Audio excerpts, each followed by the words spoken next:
Ya ampun, orang ini sarankan Jokowi minta tolong Rizik soal kuota haji. Ditulis oleh Sardi di sewar.com.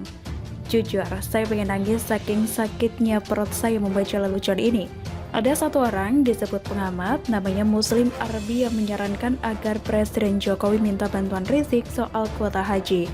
Pertemuan dengan Rizik disarankan untuk membahas agar jemaah haji asal Indonesia bisa berangkat ke Arab Saudi. Orang ini menyebut Habib Rizik dekat dengan kerajaan Arab Saudi. Rizik juga disebut pernah menimba ilmu di perguruan tinggi Arab Saudi. Katanya, teman-teman Rizik semasa kuliah mencoba di kerajaan setempat. Melalui koneksi tersebut, Rizik diyakini mampu membuka gerbang untuk calon jemaah haji asal Indonesia. Beberapa alumni Universitas King Saud Arab Saudi yang menjadi teman HRS menjadi pejabat di sana. HRS juga bisa dimanfaatkan untuk melobi ulama Saudi agar Indonesia bisa memberangkatkan haji, katanya. Aduh, kenapa ya ada orang yang bisa ngomong hal seperti ini? Jujur, ini sangat lucu dan bikin ketawa. Pengamat apa ya?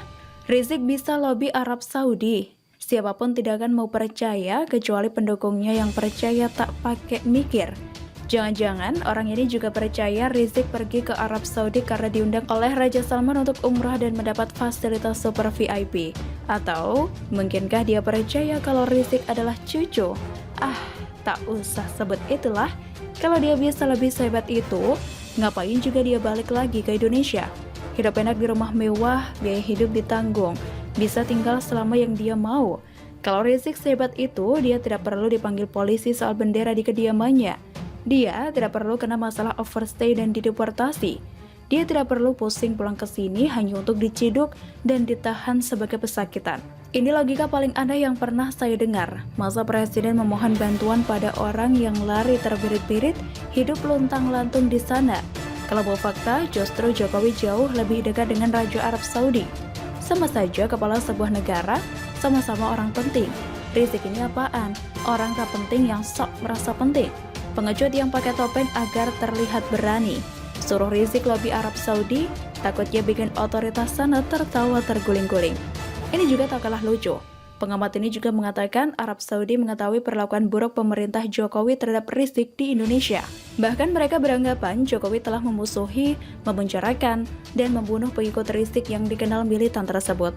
Karena itu, Kerajaan Arab Saudi akhirnya memahami bagaimana karakter pemerintah Indonesia yang sebenarnya. Tidak memperlakukan ulama dengan baik, dan juga suka berbohong. Luar biasa orang ini. Mengangkat Rizik sedemikian tingginya menembus langit.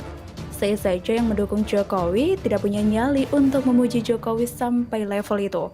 Saya tidak bisa bermuka tembok memuji Jokowi sampai ke tahap itu. Tapi, orang ini sungguh percaya diri melebihi apapun. Pertanyaannya, apakah dia sadar saat mengucapkan itu? Dia juga menyebut umat Islam di Indonesia merupakan yang terbesar di dunia. Parahnya, kerajaan Saudi tetap belum mau membukakan pintu haji. Kenyataannya tersebut tentu akan mencoreng Jokowi di mata dunia Islam. Nah, ini juga kurang tepat. Arab Saudi juga belum membuka pintu untuk negara Pakistan dan India, yang jumlah umat Islam juga sangat besar. Bukan hanya Indonesia yang dianaktirikan, tapi ada kesan Indonesia disalahkan dan pemerintah seolah dipaksa harus bertanggung jawab. Ini semua keputusan Arab Saudi, apakah mau membuka pintu atau tidak. Mereka tuan rumah, bebas mau gimana dan tidak ada yang bisa diperbuat jika keputusannya mengecewakan sekalipun. Saya tebak, orang ini hanya kecewa karena Rizik jadi pesakitan dan menggunakan isu ini untuk membela Rizik sekaligus menyerang pemerintah. Pemerintah jadi kayak tak ada harganya. Masa orang kayak Rizik dianggap lebih hebat dari presiden? Logika lawak macam apa ini? Rizik aja dicuekin kok di Arab Saudi, malah nyuruh lobby. Nanti belum sampai gerbang imigrasi udah duluan diusir karena pernah overstay. Malunya itu loh. Orang penting kok diusir, kan gak lucu. Bagaimana menurut Anda? Saatnya kutukan Ahok menimpa Anies, ditulis oleh Niha Alif di sewar.com. Tak bisa dipungkiri, semenjak Ahok dipenjara, telah banyak tokoh yang menjerumuskannya dulu menuai getahnya. Tidak hanya sosok Buniani saja, tapi ormas-ormas ekstremis semacam HTI dan FPI satu persatu dibubarkan. Terlebih lagi ex-ormas FPI yang menjadi musuh utama Ahok menerima pukulan yang sangat telak. Para pentolannya dipenjara, lahannya disita, dan rekeningnya dibekukan. Sungguh suatu hal yang tak pernah dibayangkan sebelumnya. Hingga kini rasanya kutukan Ahok tak berhenti hingga menyasar mereka yang di DKI. Diawali dengan ujian TWK yang membuat sepupu Anies yakni Novel Baswedan gagal hingga dipecat, KPK rasanya mulai berani menindak satu persatu kasus di ibu kota. Dimulai dengan kasus pengadaan lahan rumah DP 0 rupiah yang menyeret pejabat-pejabat penting. Tentu saja ini merupakan pukulan telak karena DKI sendiri ternyata memiliki KPK DKI yang sangat mandul. Bagaimana mau mengusut kasus lahan DP 0 rupiah kalau yang menyangkut dan memilih adalah gubernur ibu kota? Beda dengan KPK sesungguhnya yang melalui seleksi ketat di DPR.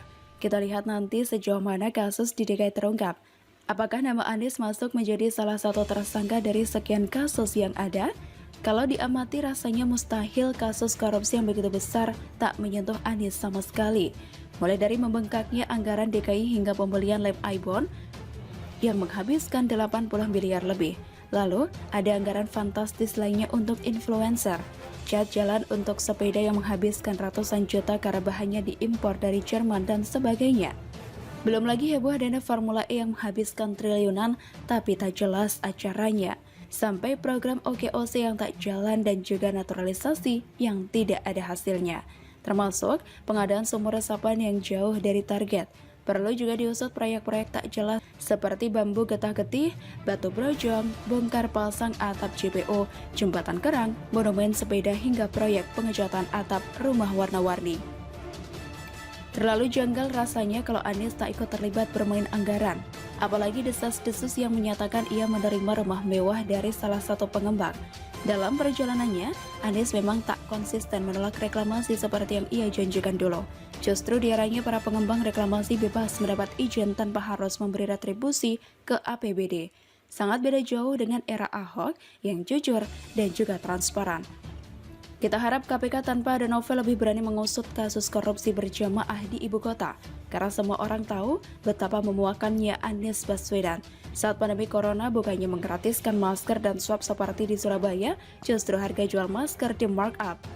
Anies juga tanpa malu meminta bantuan pusat untuk bansos warga DKI. Padahal, ia juga yang membuat PSBB terus-menerus di sana.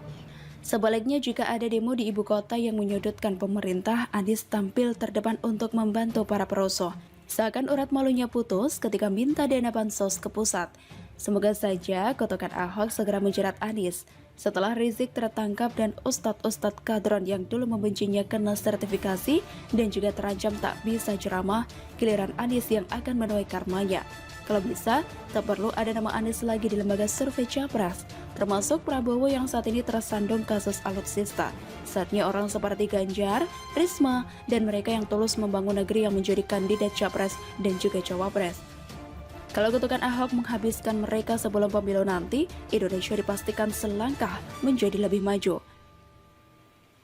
Biarlah Anies menuai satu persatu perbuatannya setelah sepupunya tak lagi di KPK. Mau bukti kasusnya dilenyapkan sekalipun, tetap tak menghalangi pengusutan lebih jauh. Justru, penangkapan Anies oleh KPK akan memulihkan marwah Ketua KPK yang sering difitnah dan dihujat Novel. Bahwa justru dengan adanya Novel maka korupsi besar yang dilakukan oleh sepupunya tak terendus. Maka, kalau tiba-tiba Anies tak lama lagi ditetapkan sebagai tersangka, ini jelas menguatkan dugaan adanya perotopan keterlibatannya oleh geng Novel. Berita adanya makelar kasus di KPK nyatanya juga dilakukan oleh mereka yang berlagak sok pahlawan. Anies tanpa Novel akan lebih mudah diberangus. Cepat atau lambat, ia akan menyusul para pentolan ex-FPI yang sama-sama memiliki misi menjungkalkan Ahok dengan segala cara. Begitulah kura-kura.